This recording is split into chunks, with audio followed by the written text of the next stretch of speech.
Good morning, everybody. What's going on? Shifting Pistons here. Just wanted to give you guys a couple of updates regarding the M4. It's still in the shop currently. Basically, BMW North America approved of the belt replacement, approved of the rebuilding of the motor.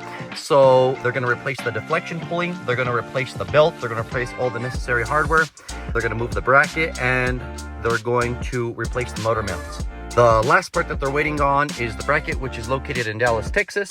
That should be here around Monday or Tuesday, and then from there they should be able to put the car back together. Pretty big project, so I don't expect the car to be done until about next Monday, not this upcoming Monday. Stay tuned. Again, thank you guys for being patient with me, and I should be able to bring you guys content regarding that M4. Stay tuned.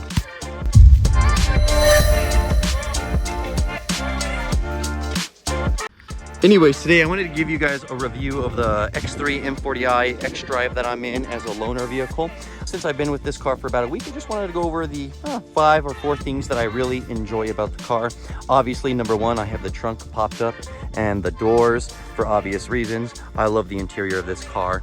Practicality wise, this car is phenomenal. Look at these gorgeous, gorgeous leather seats. Plenty of room in the back seat. These fold all the way down in case you need the extra storage for whatever you're doing, grocery runs, buying a new TV, whatever. That's adjustable in the back. The front is also equally as gorgeous. The thing with this is a 2024 model, but it still uses iDrive 7, which is a little bit of a surprise. Not that big of a deal. It's still a very beautiful and gorgeous navigation system or operating system. Here you get a little bit of the M badges still. You get a phone charger, 2 cup holders, your basic M or BMW car layout, and you get a pretty deep cargo center console area. Number one is the interior. I really enjoy the interior. It's pretty nice compared to my M4. My M4 is a base trim, so that's to be expected. Number 2, guys, would be the exterior styling.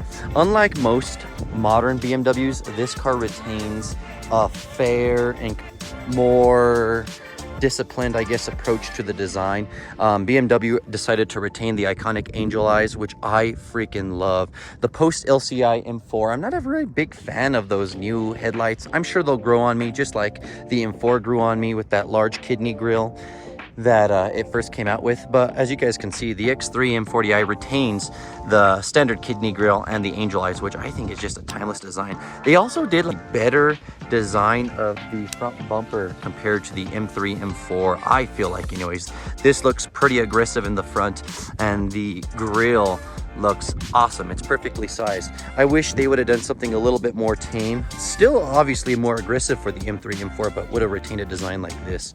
A couple of other goodies that you get, especially if you get the opt for the M Sport package, is the nice big red 4-piston caliper brakes in the front, as well as some pretty cool colors that you can't really get on M cars, like this Tazanite blue, I want to say it's called.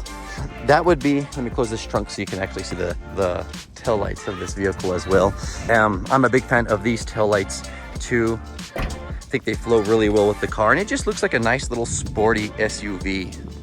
Number 3, if you guys already saw the last video, is the B58, which I love as a motor. I think pound for pound, the B58 can't be beat in terms of modability, if that's a word. You can mod that B58 and make it push a crazy amount of horsepower, whereas the S58 is a pretty expensive car to build. Straight out of the box, obviously the S58 is a lot more powerful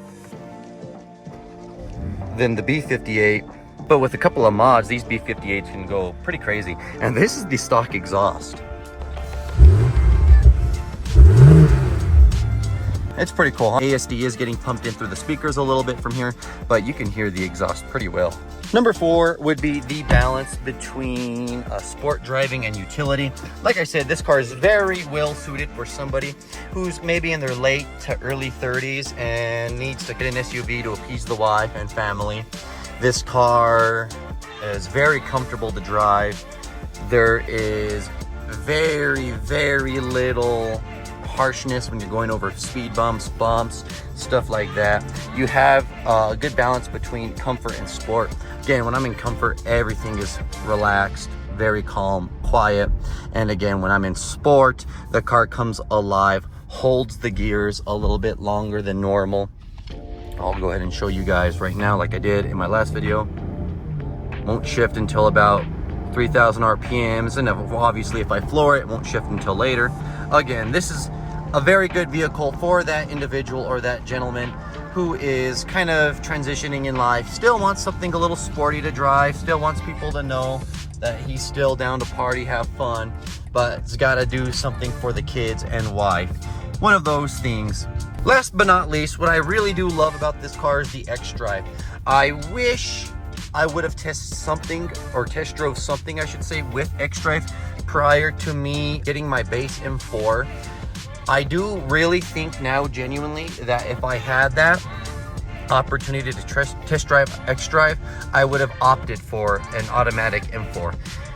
Yes, it's a little bit less engaging to drive than my manual M4, but the X-Drive is just so fast and fun, guys. It's a blast. And in the M4, you can actually distribute majority of the power to the rear wheels if you still want to do burnouts, donuts, stuff like that, hooning around town.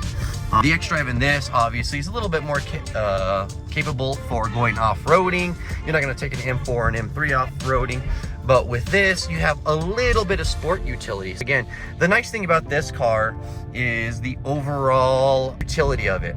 It's like that saying, it's the jack of all trades, but the master of none. It's really good at doing everything that you need it to do, but it's not excellent at it. There's better off-roaders. There's cars that are quicker. There's SUVs that are bigger.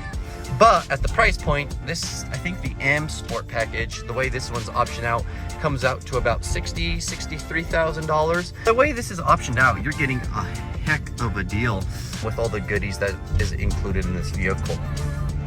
That's all I wanted to go over today, guys. Thank you for staying tuned. I'm sorry that the M4 is still in the shop. Stay tuned. We'll have more content coming soon. Until then, y'all have a great one.